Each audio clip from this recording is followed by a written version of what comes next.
평온한 노년의 균열. 서울 변두리의 재래시장, 비린내와 활기가 뒤섞인 그곳에서 순자는 평생을 보냈습니다. 거칠어진 손마디와 구분 등은 그녀가 견뎌온 세월의 훈장이었습니다. 남편을 일찍 여의고 홀로 생선 상자를 나르며 아들 진우를 키워낸 순자에게 인생의 단 하나의 목적은 오직 아들의 성공뿐이었습니다. 지독한 가난 속에서도 아들 입에 들어가는 것만큼은 아끼지 않았던 그녀의 헌신 덕분일까 진우는 기대에 부응하듯 당당히 검사가 되었습니다.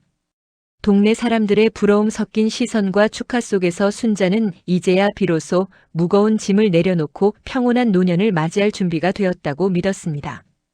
고대하던 만남의 날. 드디어 진우가 결혼을 약속한 예비 신부를 집으로 데려오기로 한 날 순자는 며칠 전부터 장을 보고 집안 구석구석을 닦았습니다.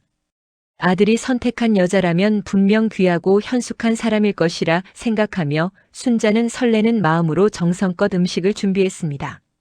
엄마 다 왔어. 들어갈게. 대문을 열고 들어오는 아들의 목소리에 순자는 앞치마에 손을 비비며 벗은 발로 마중을 나갔습니다. 듬직한 아들의 뒤편으로 화사한 원피스를 입은 가냘픈 체구의 여성이 수줍게 고개를 숙이며 들어왔습니다. 20년 전의 악몽이 되살아나다. 어머니 처음 뵙겠습니다. 말씀 많이 들었어요. 부드러운 목소리와 함께 그녀가 고개를 드는 순간 순자의 입가에 걸려있던 미소가 순식간에 얼어붙었습니다. 맑은 눈망울과 정갈한 이목구비 하지만 그 얼굴은 순자가 평생을 바쳐 잊으려 애썼던 그리고 결코 잊을 수 없었던 과거의 비극과 맞닿아 있었습니다. 순자의 눈동자가 경련하듯 떨리기 시작했습니다. 눈앞의 여자가 인사를 건네며 다가오는 찰나 순자의 시야는 급격히 일렁이며 암전되었습니다. 귀부인처럼 우아하게 늙어가려던 순자의 꿈은 아들이 데려온 여자의 얼굴을 마주한 순간 산산조각이 났습니다. 어머니, 엄마, 정신 차리세요. 다급하게 외치는 진우의 목소리를 뒤로한 채 순자는 차가운 거실 바닥으로 쓰러지며 의식을 잃고 말았습니다. 평온하던 그녀의 노년에 감당할 수 없는 거대한 균열이 시작되는 순간이었습니다. 정신을 잃었던 순자가 간신히 눈을 떴을 때 가장 먼저 보인 것은 걱정 가득한 얼굴로 자신을 내려다보는 아들 진우와 그 곁에서 안절부절 못하며 서 있는 여자 미소였습니다. 미소가 수건을 적셔 순자의 이마를 닦아주려 손을 뻗는 순간 순자는 비명을 지르며 그 손을 거칠게 쳐냈습니다. 치워. 내 몸에 손대지 마. 순자의 서슬퍼런 반응에 거실에는 무거운 정적이 감돌았습니다. 진우는 당혹감을 감추지 못하며 어머니를 진정시키려 했지만 순자의 시선은 오직 미소의 얼굴에 고정되어 있었습니다. 그 눈빛은 단순한 거부감을 넘어선 깊고 어두운 원한의 불꽃이 이글거리고 있었습니다. 지워지지 않는 낙인 그 여자의 얼굴. 순자의 머릿속에는 30년 전의 기억이 파노라마처럼 스쳐 지나갔습니다. 시장에서 생선을 팔아 한 푼 두 푼 모으며 남편과 행복한 미래를 꿈꾸던 시절 모든 것을 송두리째 앗아간 한 여자가 있었습니다. 순자의 남편을 유혹해 가정을 파탄내고 급기야 집을 담보로 잡은 돈과 순자가 피땀 흘려 모은 비상금까지 챙겨 야반도주했던 여자 강희숙. 그날 이후 순자의 삶은 지옥이었습니다. 남편은 죄책감과 술에 절어 살다 사고로 세상을 떠났고 순자는 갓난아기였던 진우를 업고 길거리에 나앉아야 했습니다. 복수심 하나로 버틴 30년이었습니다. 그런데 지금 자신의 목숨보다 소중한 아들이 데려온 여자가 바로 그 강희숙과 판박이처럼 닮아 있었던 것입니다. 이름이 뭐라고 했느냐? 성미소라고 합니다, 어머니. 미소에 떨리는 대답에 순자는 실소를 터뜨렸습니다. 성씨. 강희숙이 도망친 뒤 새로 살림을 차렸다는 남자의 성씨와 일치했습니다. 미소는 강희숙이 그 남자와의 사이에서 낳은 딸이 분명했습니다. 결사반대, 피 맺힌 절규. 순자는 떨리는 몸을 일으켜 세워 미소를 향해 손가락질했습니다. 너 당장 이 집에서 나가라. 내 발로 나가. 어서. 엄마 갑자기 왜 그러세요? 미소 씨가 뭘 잘못했다고. 내 놈이 뭘 안다고 그래. 이 애가 누구인지 저 여편네가 우리한테 무슨 짓을 했는지 내가 알기나 해. 순자는 가슴을 쥐어뜯으며 통곡했습니다. 아들에게 차마 남편의 치욕스러운 과거와 자신이 겪은 수모를 구구절절 설명할 순 없었지만 이 결혼만큼은 죽어도 허락할 수 없었습니다. 원수의 딸을 며느리로 맞는다는 것은 순자에게 있어 자신의 전 생애를 부정하는 것과 같았습니다. 미소는 아무것도 모른다는 듯 눈물을 흘리며 서 있었지만 순자의 눈에는 그 눈물조차 과거 강희숙이 부렸던 가식적인 교태로 보일 뿐이었습니다. 평행선을 달리는 운명. 결국 미소는 쫓기듯 집을 나섰고 진우는 어머니의 이해할 수 없는 광기에 가까운 반대에 좌절했습니다. 순자는 아들의 바짓가랑이를 붙잡고 울부짖었습니다. 진우야, 다른 사람은 다 돼도 전현만은 안 된다. 내가 죽는 꼴을 보고 싶으면 그 계집이랑 결혼해. 내 눈에 흙이 들어가기 전엔 절대 안 돼. 평생 아들을 위해서라면 무엇이든 했던 순자가 처음으로 아들의 행복을 가로막고 섰습니다.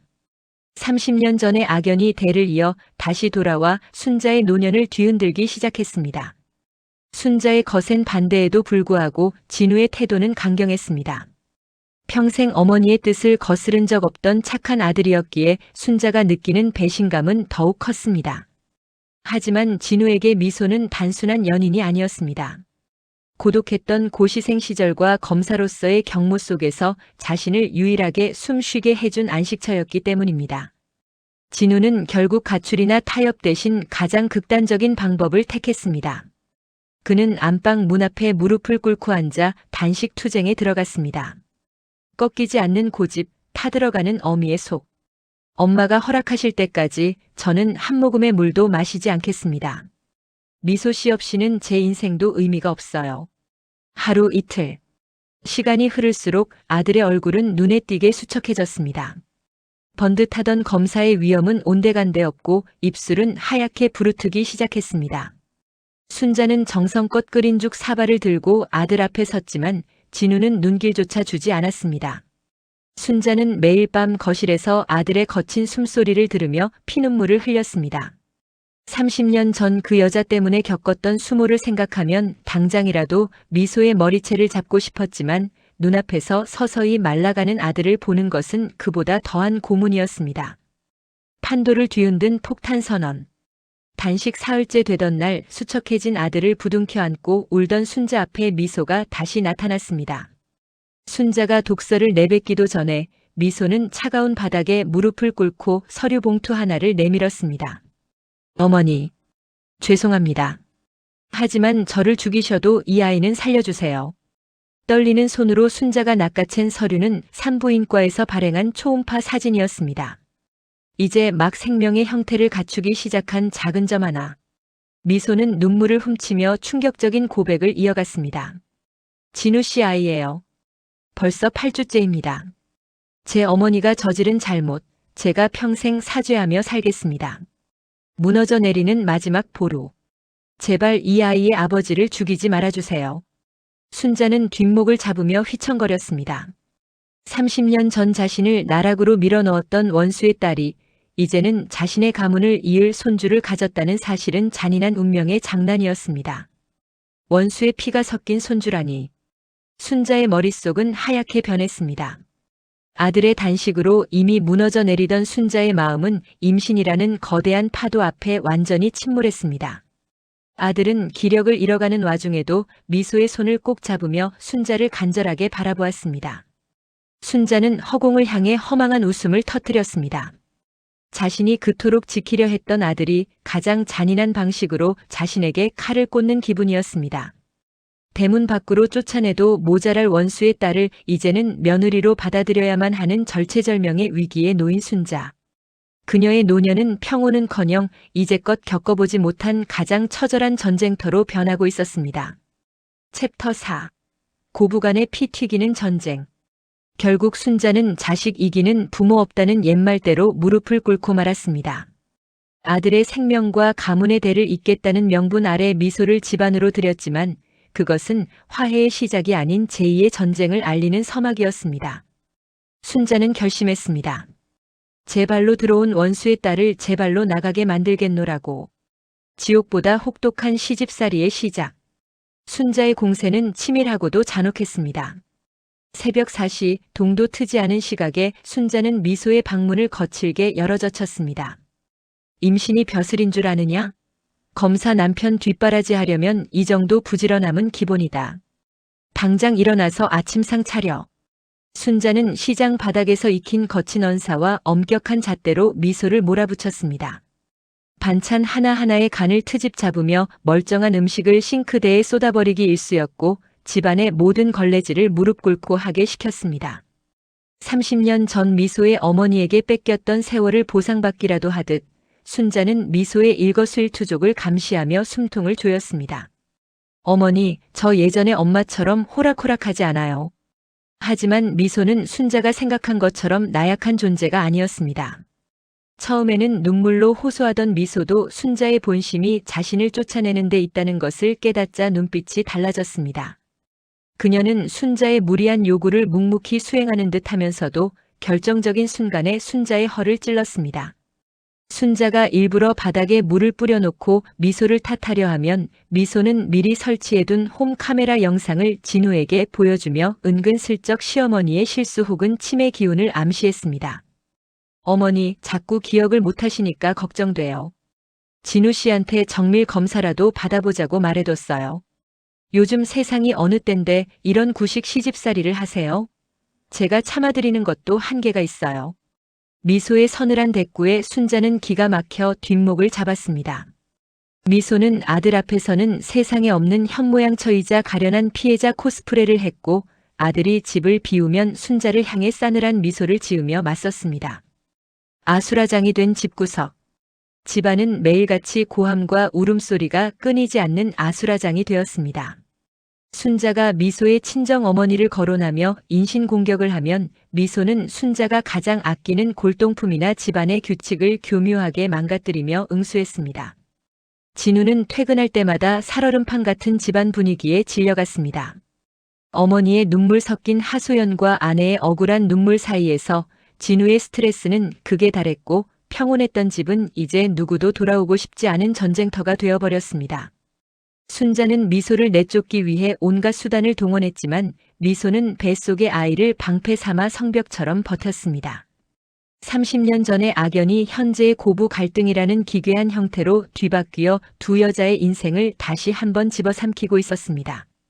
미소의 임신이라는 방패막이 앞에 속수무책으로 당하던 순자는 어느 날 미소의 행동에서 이상한 낌새를 채기 시작했습니다. 입덧을 한다면서도 몰래 자극적인 음식을 즐기거나 산모 수첩을 유독 꽁꽁 숨기는 모습이 순자의 레이더에 포착된 것입니다. 30년 전 그 어미에게 속았던 기억이 트라우마처럼 남아있던 순자는 이번만큼은 절대 당하지 않겠다고 다짐했습니다. 순자는 미소가 쓰레기통에 버린 영수증과 외출 기록을 뒤쫓았습니다.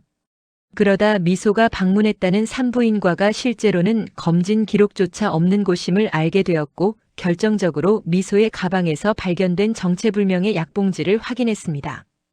의혹의 시작, 그리고 위험한 추적. 그것은 임산부가 절대 먹어서는 안 되는 약이었습니다. 이 요물 같은 년 감히 내 아들과 나를 상대로 사기를 쳐?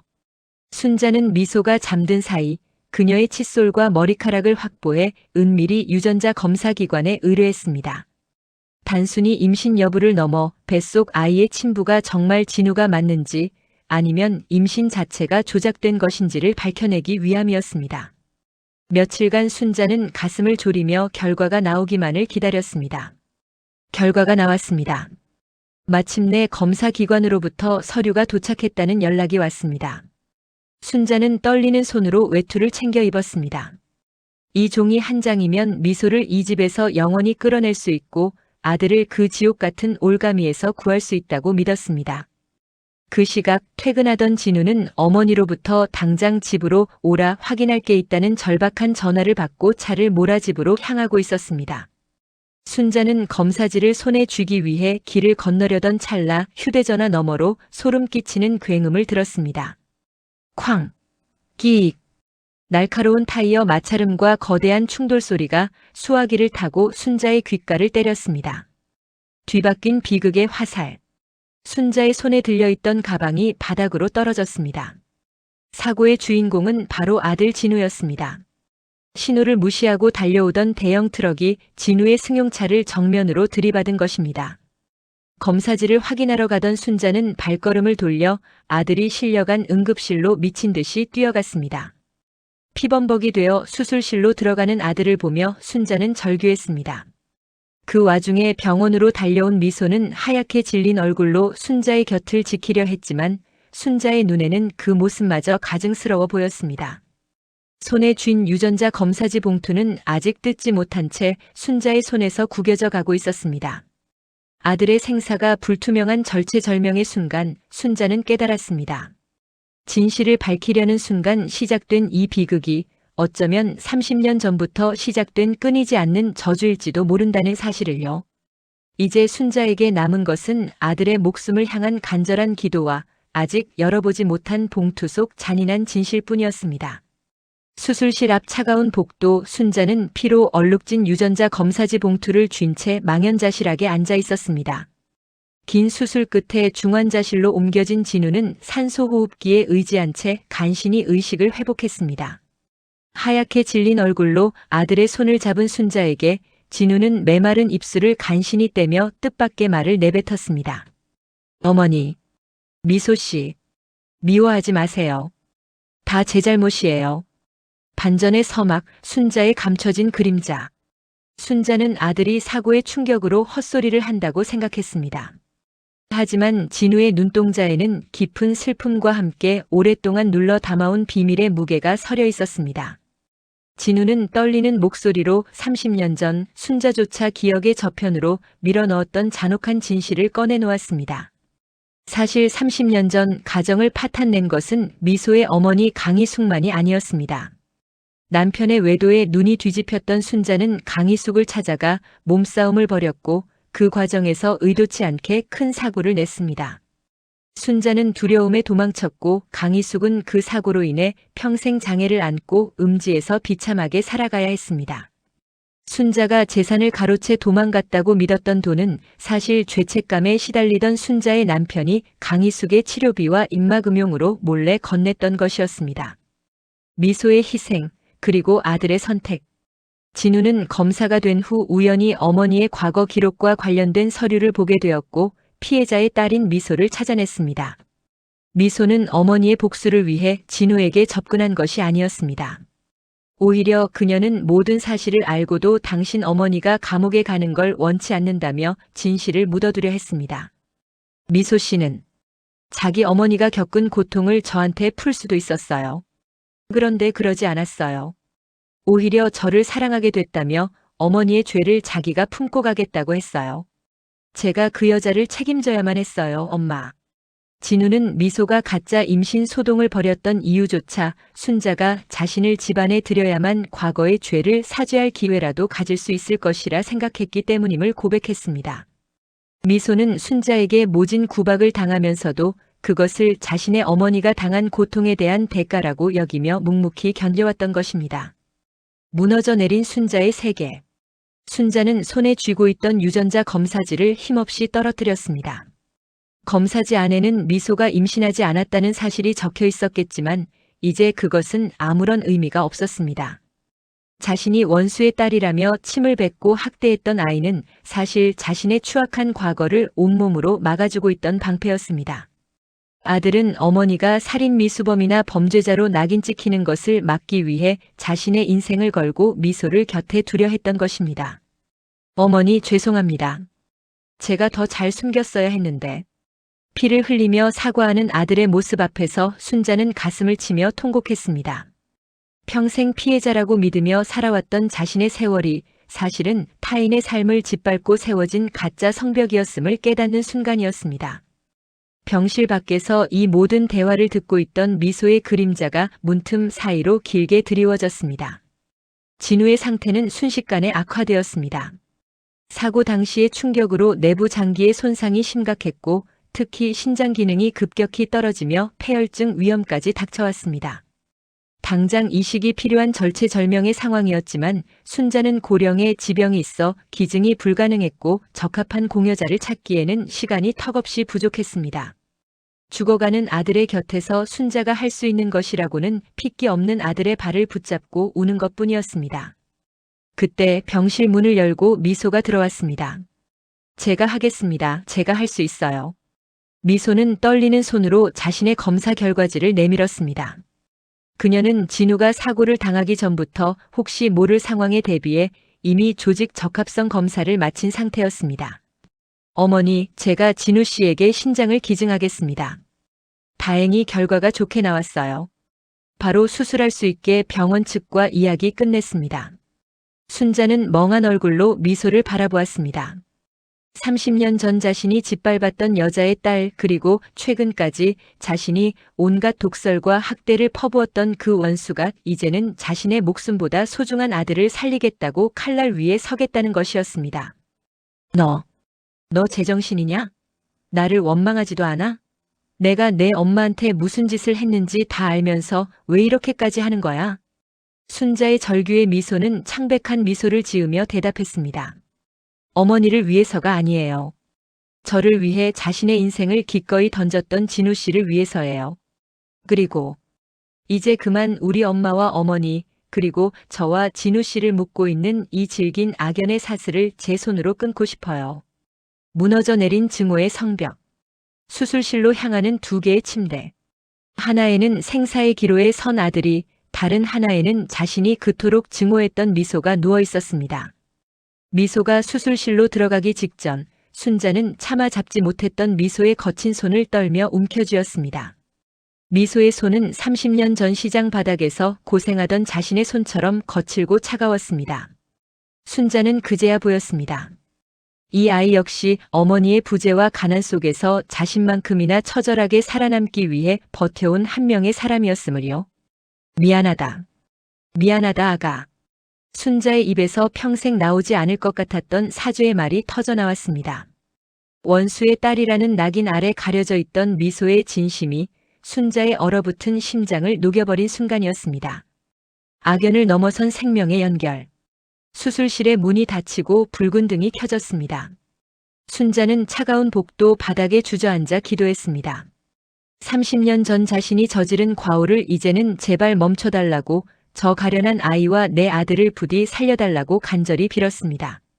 미소의 신장이 진우의 몸속으로 들어가 다시금 생명의 피를 돌게 하는 그 시간, 순자의 마음속에 깊게 박혀있던 증오와 원망의 도끼 또한 서서히 빠져나가고 있었습니다. 30년을 이어온 피 튀기는 악연은 역설적이게도 가장 고귀한 희생을 통해 생명이라는 새로운 인연으로 다시 태어나고 있었습니다. 진우와 미소의 수술이 진행되는 동안 순자는 아들의 옷가지를 정리하다 낡은 가죽 지갑 안쪽 깊숙이 숨겨진 편지 한 통을 발견했습니다. 그것은 진우가 미소를 찾은 뒤 사실관계를 확인하며 입수했던 30년 전의 진실이 담긴 기록이었습니다. 편지 봉투 안에는 빛바랜 사진 한 장과 누군가의 참회록 같은 글귀가 적혀 있었습니다. 배신자가 아닌 수호자였던 친구. 사진 속에는 젊은 시절의 순자와 그녀가 강희숙이라 부르며 증오했던 친구 희주가 환하게 웃고 있었습니다. 두 사람은 시장에서 자매처럼 의지하던 단짝이었습니다. 순자가 기억하는 희주는 남편을 유혹해 도망간 악녀였지만 편지 속에 담긴 진실은 전혀 달랐습니다. 당시 순자의 남편은 단순한 외도가 아니라 지독한 도박 중독에 빠져 있었습니다. 그는 순자가 평생 모은 전세금과 아들의 분유값까지 도박판에 쏟아부었고 급기야 사채업자들에게 순자와 어린 진우를 담보로 넘기려 했습니다. 그 사실을 가장 먼저 알아챈 희주는 친구와 아기를 지키기 위해 위험한 선택을 했습니다.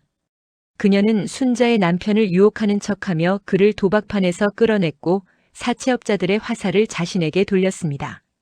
희주가 들고 도망갔다던 그 돈은 사실 사채업자들이 순자의 집을 압류하기 직전 희주가 자신의 장기까지 팔아가며 마련의 빚을 대신 갚아준 눈물의 대가였습니다. 미안하다, 순자야. 너만은 모르게 하고 싶었어. 희주는 순자가 남편에 대한 환멸로 무너질까봐 차라리 자신이 남편과 눈맞아 도망간 배신자가 되는 길을 택했습니다. 순자가 남편을 불쌍한 피해자로 기억하며 아들을 당당하게 키울 수 있도록 모든 오물과 빚의 굴레를 짊어지고 음지로 숨어들었던 것입니다. 순자는 떨리는 손으로 편지를 읽어내려가며 바닥에 주저앉았습니다. 30년 동안 품어온 증오의 대상이 사실은 자신을 위해 인생을 통째로 내던진 은인이었다는 사실에 심장이 찢어지는 듯 했습니다.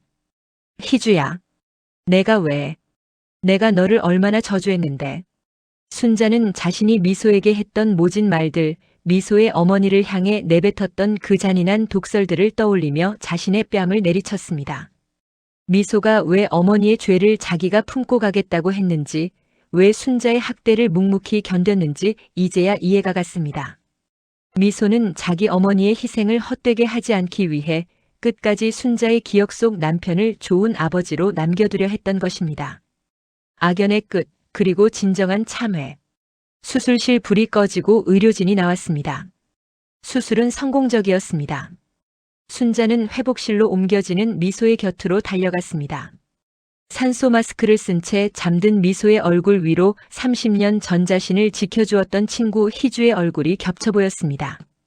순자는 미소의 손을 붙잡고 뜨거운 눈물을 흘리며 약속했습니다. 이제는 증오가 아닌 속죄로, 원망이 아닌 사랑으로 이 아이를 지키겠노라고. 30년을 돌아온 거대한 오해의 끝에서 순자는 비로소 가슴속 깊이 박혀있던 날카로운 파편을 뽑아낼 수 있었습니다. 평온한 노년의 균열은 비극이 아니라 켜켜이 쌓인 거짓을 허물고 진실한 용서로 나아가기 위한 아픈 과정이었습니다. 병원의 소독약 냄새가 아닌 구수한 된장찌개와 갓 지은 밥 냄새가 집안을 가득 채웠습니다. 수술 후 기력을 회복해 퇴원한 미소와 진우를 위해 순자가 주방에 섰습니다.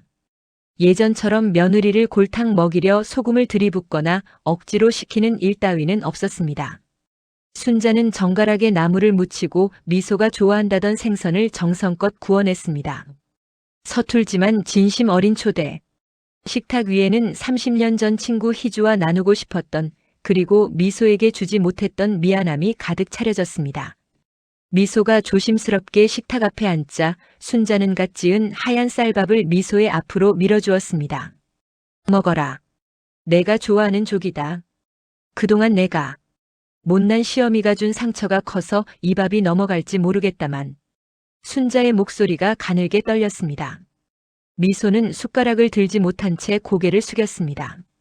시어머니의 독설과 구박을 견뎌낼 때보다 지금 이 따뜻한 온기가 서린 밥상 앞에서 미소의 마음은 걷잡을 수 없이 일렁였습니다. 눈물로 버무려진 사죄. 순자는 미소의 손등 위로 자신의 거친 손을 겹쳤습니다. 내가 참 못났다. 내 엄마가 나를 위해 어떤 인생을 살았는지도 모르고 너한테까지 그 모진 짓을 했어. 죽어서 희주를 무슨 면목으로 보겠니? 미안하다, 미소야.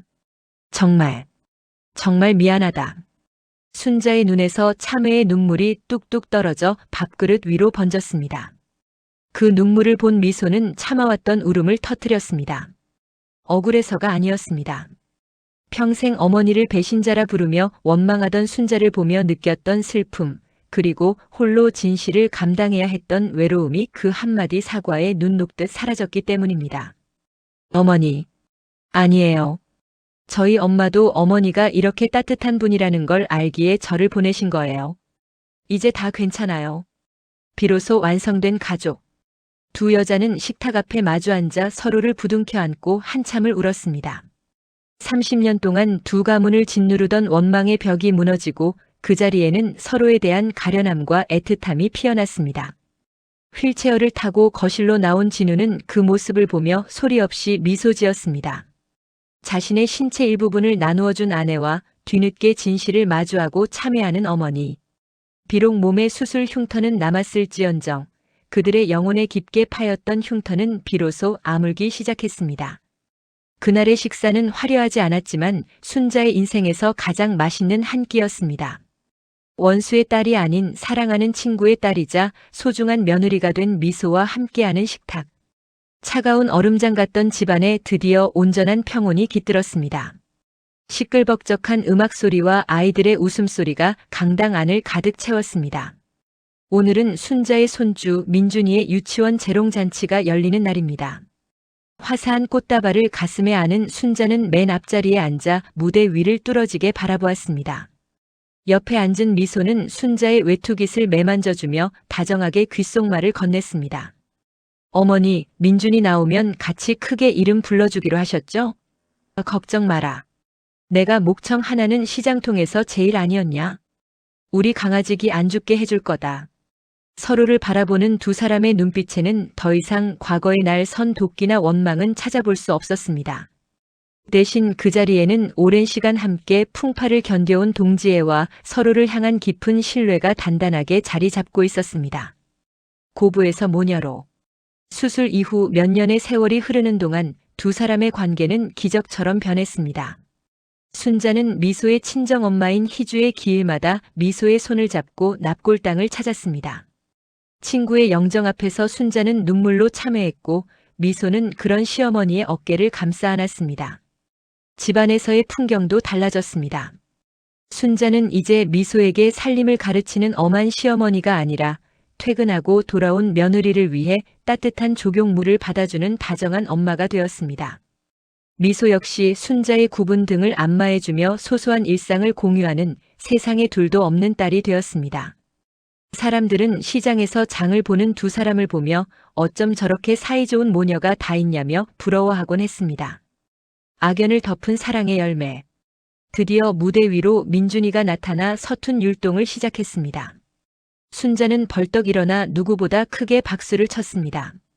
우리 민준이 잘한다. 아이고 내 새끼. 옆에서 함께 웃음을 터뜨리던 미소가 순자의 손을 꼭 맞잡았습니다. 그 손은 이제 거친 세월의 흔적보다는 따스한 온기로 서로를 지탱하고 있었습니다. 아들 진우는 건강을 회복해 다시 검찰청으로 출근하며 든든한 가장의 역할을 다하고 있었고 순자의 집은 매일같이 웃음꽃이 피어나는 안식처가 되었습니다. 살다 보니 악연도 인연이 되더라. 재롱잔치가 끝나고 돌아오는 길 뉘엿뉘엿지는 노을이 세 사람의 뒷모습을 황금빛으로 물들였습니다. 순자는 아장아장 걷는 손주의 손을 잡고 미소의 팔짱을 낀 채 천천히 길을 걸었습니다. 시원한 저녁 바람에 순자의 입가에 잔잔한 미소가 번졌습니다. 미소야, 내 평생 가장 잘한 일이 뭔 줄 아니? 30년 전 그 지독한 고통 속에서도 어떻게든 버텨서 결국 너를 우리 집안 사람으로 맞이한 거다. 살다 보니 악연도 인연이 되고 그 인연이 다시 살 길이 되더구나. 순자의 말에 미소는 시어머니의 어깨에 고개를 기댔습니다. 30년 전의 비극적인 그림자는 이제 완전히 걷히고 그 자리에 새로운 생명과 용서가 꽃 피운 황혼의 봄이 찾아왔습니다. 멀리서 불어오는 바람 속에 어쩌면 친구 희주도 이 평화로운 풍경을 보며 미소 짓고 있을지 모른다는 생각이 들었습니다. 세 사람의 그림자가 하나로 길게 이어지며 극은 따뜻한 여운과 함께 막을 내립니다. 오늘 이야기 재미있으셨나요? 이런 이야기를 더 듣고 싶다면 이야기 보따리 채널 구독과 좋아요 부탁드립니다. 오늘도 행복한 하루 되세요.